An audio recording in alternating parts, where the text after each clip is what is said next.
नमस्कार दोस्तों, current affair with Wasim Khan में आपका एक बार फिर स्वागत है। दोस्तों, आज जनवरी की 2 तारीख है और 2025 का आगमन कल ही हो गया था। आप सभी को इस नए वर्ष की हार्दिक शुभकामनाएं। कुदरत से, खुदा से, ईश्वर से यही दुआ है कि आपका ये वर्ष पिछले वर्ष से बेहतर हो और जो समस्याएं पिछले कई वर्षों से हम और आप झेल रहे हैं, उन समस्याओं से इस चल रहे वर्ष में, इस नए वर्ष में इसका समाधान हो जाए। इन्हीं सब बातों को ऐसी मेरी कामना है। कुछ छोटी छोटी सूचनाएं हैं कमेटी की तरफ से, प्रबंधन की तरफ से, और न्यायालय आज 2 तारीख है, खुल गया होगा। आज सुप्रीम कोर्ट खुलना था, तो कुछ छोटी छोटी बातें लेकर के आपके बीच आया हूं। और आपसे वही पुराना निवेदन है कि अगर आपने हमारे इस channel current affair with Wasim Khan को सब्सक्राइब नहीं किया है तो प्लीज सब्सक्राइब करिएगा। वीडियो में दी गई जानकारी आपको सही और सच्ची लगे तो इसको लाइक और शेयर करिएगा। दोस्तों, आज 2 तारीख है, जैसा कि मैंने आपको बताया कि सुप्रीम कोर्ट जो पिछले 10 दिन से बंद था विंटर वेकेशन में, वो आज खुल रहा है।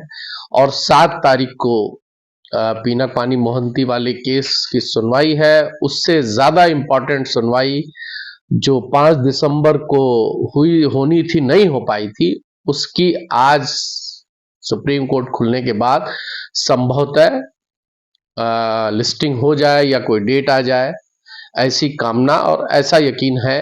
संभवतः आपको आज या कल में ये सूचना पता चल जाएगी कि उसकी अगली तारीख क्या है।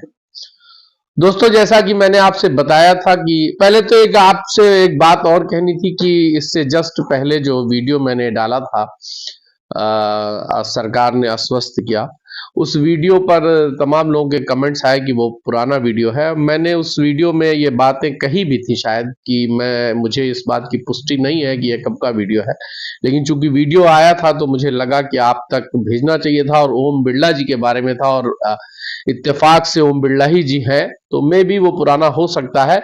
लेकिन अगर ओम बिरला जी ने ये आश्वासन दिया था कि सहारा से भी समाप्त होगा, तो हमको उनकी बातों पर विश्वास करना चाहिए। और क्या होगा ये तो समय बताएगा। तो इस पर कोई ना इत्तेफाकी ना हो, मे भी पॉसिबल है, गलती इंसान से होती है। हालांकि वीडियो ओरिजिनल है, वीडियो में कोई छेड़छाड़ नहीं है, पुराना जरूर हो सकता है। तो खैर, मैं आपसे ये कह रहा था दोस्तों कि प्रबंधन की तरफ से एक पहला तो आपने अभी देखा होगा कि ओपी श्रीवास्तव जी का एक संदेश आया है, और उस ओपी श्रीवास्तव जी के संदेश में जो सबसे बड़ा पार्ट आप कह सकते हैं, या आप उसको कह सकते हैं कि आगाज क्या है, आगाज भी कह सकते हैं, इंडिकेशन भी कह सकते हैं, वो ये है कि ओपी श्रीवास्तव जी के नाम के नीचे उनके पद का कोई उल्लेख नहीं है।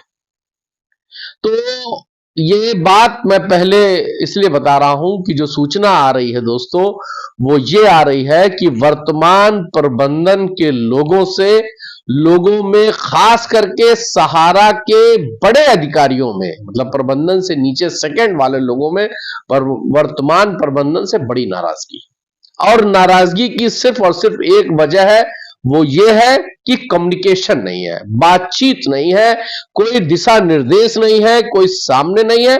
और यह शिकायत निवेशकों को भी है, कार्यकर्ताओं को भी है। लेकिन मौजूदा समय में जो खबर आ रही है वो ये आ रही है कि जो सेकेंड लाइन है, माने प्रबंधन के बाद की जो सेकेंड लाइन है, जिसको आप RM, ZM और सेक्टर मैनेजर या एजेंट या जो भी है, ये सारे लोग आधिकारिक अधिकारी पद पर बैठे हुए लोगों में प्रबंधन को लेकर बहुत नाराजगी है। और उसी नाराजगी का कारण यह है कि कम्युनिकेशन गैप, बातचीत आपस में ना होना, कोई दिशा निर्देश ना होना। तो उसको लेकर के एक खबर आ रही है कि पूरा प्रबंधन आने वाली फरवरी की बोर्ड की बैठक में पलट दिया जाएगा। पलट दिया जाएगा का मतलब सारी कमेटियां भंग कर सकती हैं, नई कमेटी और नए प्रबंधन और नई उम्र के लोगों को इसकी जिम्मेदारी फरवरी की बोर्ड की बैठक में संभवतः पास हो जाएगा, ऐसा आकलन, ऐसा अनुमान है। और लोगों की नाराजगी की वजह से वर्तमान प्रबंधन पर कार्य कर रहे लोगों से भी लोगों को बहुत नाराजगी है और यह है कि इनको हटाया जाए। तो एक तो ये आपके होने जा रहा है। दूसरे प्रबंधन से लोगों का ये कहना है कि जो डिफिशिएंसी आ रही है पोर्टल पर, उस पर जो है वो किसी भी तरह से प्रबंधन चाहे शीर्ष उसके लिए निर्देश करे कि प्रबंधन सहारा के वर्कर, खास करके बड़े वर्कर, बड़े अधिकारी डिफिशिएंसी को दूर कराने में जो आनाकानी कर रहे हैं, जो मदद नहीं कर रहे हैं, उसको लेके भी नाराजगी है। डिफिशिएंसी को दूर कराया जाए, यह भी एक सुझाव और वहां पर एक दबाव आप कह सकते हैं। पूरी कमेटी नई बनाई जाएगी। और एक जो है, जो दूसरी बात यह है कि प्रबंधन ने, जो वर्तमान प्रबंधन ने, इसने कोई जिम्मेदारी नहीं ली है अभी तक। जिम्मेदारी से ना जाने क्यों बचते चले आ रहे हैं। हालांकि सहारा श्री जब तक जिंदा थे वो खुल करके सामने आते थे, चाहे विज्ञापनों के माध्यम से, चाहे सोशल मीडिया के माध्यम से। ये जो प्रबंधन के लोग हैं ये जिम्मेदारियों से बच रहे हैं। अब उनको किस बात की आशंका है, किस बात का डर है, ये समझ में नहीं आ रहा है। और एक बहुत बड़ा मामला इस पूरे एपिसोड में जो चल रहा है वो डेथ क्लेम का चल रहा है कि डेथ क्लेम पर कोई गाइडलाइन ना पोर्टल से है, ना सीआरसीएस से है, ना ई सहारा के तरफ से है। तो उसका भी कुछ ना कुछ रास्ता निकाला जाए, यह भी एक बड़ा दबाव प्रबंधन पर है और प्रबंधन को यह करना ही पड़ेगा।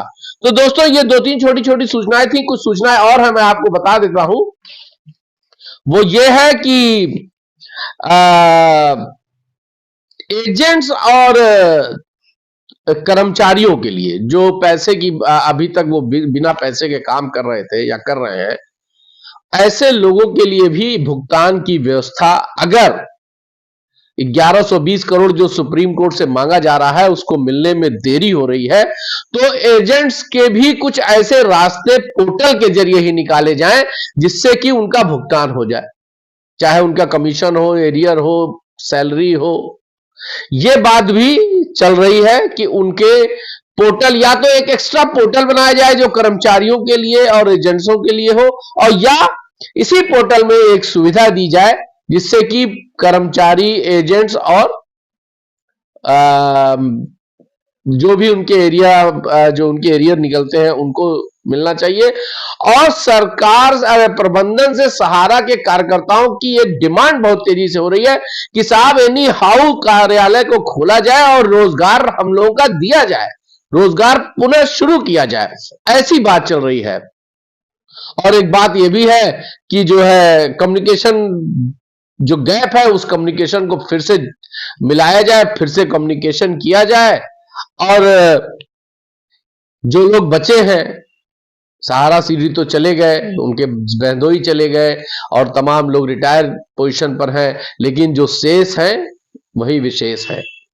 तो अगर विशेष लोग इस पर अड़ंगा और अपनी बात नहीं करेंगे तो फिर कैसे काम चलेगा, कैसे संस्था चलेगी और कैसे लोगों का भुगतान होगा और कैसे लोग आगे सरवाइव करेंगे। 12 लाख कार्यकर्ता आंख टकटकी लगा के प्रबंधन की तरफ देख रहा है और प्रबंधन गैर जिम्मेदारी हरकतों पर मौजूद है, इस टाइम है। वो अपनी जिम्मेदारियों से ना जाने क्यों बच रहा है। बोर्ड की बैठक जो होगी उसमें इन सब चीजों पर ये चीजें आई हैं सामने, तो मुझे लगा आप तक शेयर करना चाहिए। आंदोलनकारी भी अपने आंदोलन में लगे हैं लेकिन उनके आपस में रिश्ते ठीक नहीं चल रहे हैं।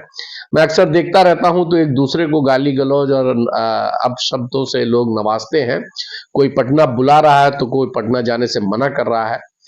तो अगर आंदोलन भी करना है, आंदोलन अच्छी चीज है। मैंने पहले भी कहा था कि बड़े बड़े काम आंदोलन से हुए हैं। देश में आंदोलनों का एक इतिहास रहा है। किसान, अभी लेटेस्ट आपने किसान आंदोलन देखा, ड्राइवरों का आंदोलन देखा, छात्रों का आंदोलन देखा, लेकिन सहारा का आंदोलन संख्या बल की वजह से फेल हो जा रहा है और संख्या बल तो सेकेंडरी हो गया है। इसको लीड करने वाले ही लोग आपस में सामंजस्य नहीं बैठा पा रहे हैं। ये दुर्भाग्य है, उनको सामंजस्य बैठाना चाहिए। लेकिन पटना चलो जो 5 तारीख की अपील है, भाई लोगों को जाना चाहिए, मगर वो बात समझ से परे है। ना ही पटना का कुछ लेना देना है इस मामले से, और ना ही पटना जाने से कुछ हल होगा। सहारा का हेड ऑफिस घेरना है तो लखनऊ आना चाहिए, और सहकारिता मंत्रालय घेरना है तो दिल्ली जाना चाहिए, क्योंकि जड़ वही है। और पटना में चूंकि चुनाव होना है, तो कुछ लोग राजनीति भी कर रहे हैं एनजीओ के जरिए, कुछ लोग इसी में अपना स्टेटस भी चमकाने में लगे हैं। खैर, ये उनका अपना कर्म है, वो जाने। मैं आपसे बस यही बताने आया था। जय हिंद।